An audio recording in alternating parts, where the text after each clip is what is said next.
स्वागत है आपका हमारे यूट्यूब चैनल पर। तो 8th पे कमीशन से जुड़ी बड़ी महत्वपूर्ण अपडेट निकल के आ रही है। 8वें वेतन आयोग से जुड़ी है। 8वां वेतन आयोग वेतन वृद्धि पर जेसीएम ने 8वें सीपीसी के संदर्भ शर्तों के लिए सरकार को सौंपी कर्मियों की मांगें। बड़ी महत्वपूर्ण अपडेट निकल के आ रही है कि जो है कर्मियों की मांगें सौंपी गई हैं। क्या है देखते हैं, सरकार को कर्मियों की मांगें सौंपी गई हैं, देखते हैं क्या है।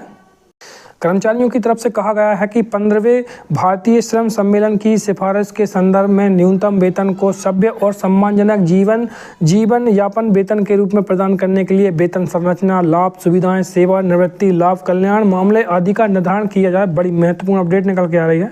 केंद्र सरकार ने कर्मचारियों के सर्वोच्च मंच नेशनल काउंसिल जेसीएम से 8वें वेतन आयोग के गठन के लिए संदर्भ की शर्तें मांगी। जेसीएम के सचिव द्वारा कर्मचारियों और पेंशन भोगियों की तरफ से सरकार के पास मांग पत्र भेजा गया। इसमें सरकार से मांग की गई कि वर्तमान में जीवन की आवश्यकताओं को ध्यान में रखते हुए न्यूनतम वेतन तय किया जाए। कर्मचारियों के लिए ऐसी स्थिति रहे कि जिससे कि वह सम्मानजनक तरीके से जीवन यापन कर सकें।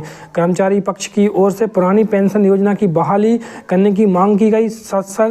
संदर्भ शर्तों में रेलवे और रक्षा नागरिक कर्मचारियों पर विशेष ध्यान देने की जरूरत है।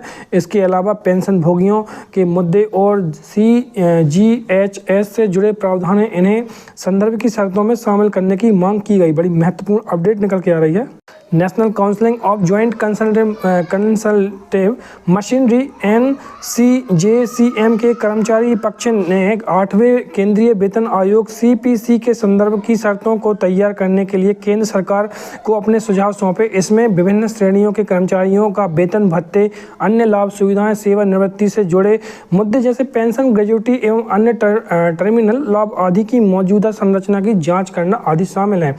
जिन कर्मियों के लिए जेसीएम की तरफ से सरकार को सुझाव भेजे गए हैं उनमें केंद्र सरकार के कर्मचारी, जिनमें औद्योगिक और गैर औद्योगिक दोनों शामिल हैं। कर्मचारियों की तरफ से कहा गया है कि 15वें भारतीय श्रम सम्मेलन की सिफारिश के संदर्भ में न्यूनतम वेतन को सभ्य और सम्मानजनक जीवन यापन वेतन के रूप में प्रदान करने के लिए वेतन संरचना, लाभ, सुविधाएं, सेवानिवृत्ति लाभ, कल्याण मामले आदि का निर्धारण किया जाए।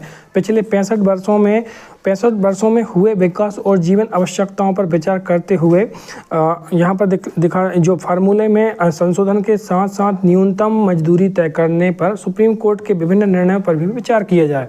वर्ष 2019 में राष्ट्रीय न्यूनतम वेतन नीति निर्धारित करने के लिए श्रम और रोजगार मंत्रालय द्वारा गठित एक विशेषज्ञ समिति की सिफारिश के अनुसार उपभोग इकाइयों को 3 परिवार इकाइयों से बढ़ाकर 3.6 परिवार इकाइयों तक बढ़ाने पर भी विचार किया जाए।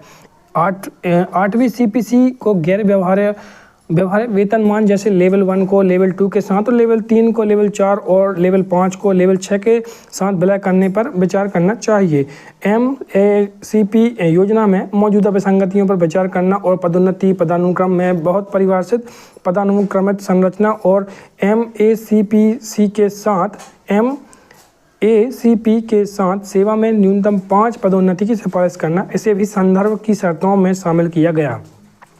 केंद्र सरकार के कर्मचारियों और पेंशन भोगियों को तुरंत मंजूर किए जाने वाली अंतरिम राहत का निर्धारण, इस पर विचार किया जाए। वेतन और पेंशन के साथ विलय किए जाने वाले महंगाई भत्ते, महंगाई राहत का प्रतिशत तुरंत निर्धारित हो। 7वीं CPC की विभिन्न विसंगतियों को निपटाने के लिए जिन्हें कर्मचारी पक्ष द्वारा विसंगति समिति की बैठक और जेसीएम बैठकों में उठाया गया था, उनका हल किया जाए।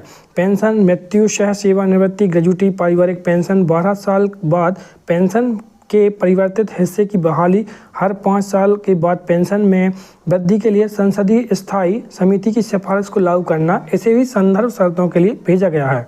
मौजूदा सेवानिवृत्ति लाभों में आवश्यक सुधार करना, अतीत व भविष्य में पेंशन भोगियों के बीच समानता, यह सुझाव भी भेजा गया है। 1 जनवरी 2004 या उसके बाद भर्ती हुए केंद्र सरकार के कर्मचारियों के लिए CCS पेंशन नियम 1972 अब 2021 के तहत परिभाषित और गैर अंशदायी पेंशन योजना की समीक्षा करना और उसे बहाल करना, इस सुझाव को भी संदर्भ शर्तों के साथ के लिए भेजा गया है। CGHS से संबंधित मामलों को लेकर FMA की संसदीय स्थायी समिति की सिफारिश करना और डाक पेंशन भोगियों सहित कर्मचारियों व पेंशन भोगियों को कैशलेस परेशानी मुक्त चिकित्सा सुविधाएं प्रदान करने तरीके की सिफारिश करना, इन्हें भी संदर्भ शर्तों में शामिल किया जाए। स्नातकोत्तर स्तर तक बाल शिक्षा भत्ता और छात्रावास सब्सिडी की समीक्षा व अनुशंसा करना, ऐसे अग्रिम की समीक्षा करना और उन्हें शुरू करने की सिफारिश करना जो वर्तमान परिस्थितियों में आवश्यक हैं, और साथ ही जो अग्रिम समाप्त कर दिए गए हैं उन्हें बहाल करना।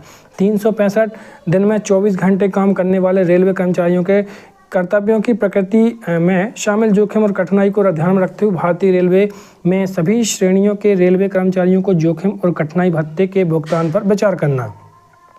अत्यधिक बारहमासी जोखिम भरी और खतरनाक कामकाजी परिस्थितियों पर विचार करना, जिसके तहत तो बड़ी महत्वपूर्ण अपडेट निकल के आ रही है। 8वां वेतन आयोग वेतन वृद्धि पर JCM ने 8वें CPC के संदर्भ शर्तों के लिए सरकार को सौंपी कर्मियों की मांग है। बड़ी महत्वपूर्ण अपडेट निकल के आ रही है। इससे जो भी अपडेट निकल के आएगी वो हम आप तक लाते रहेंगे, तो बने रहिए हमारे साथ।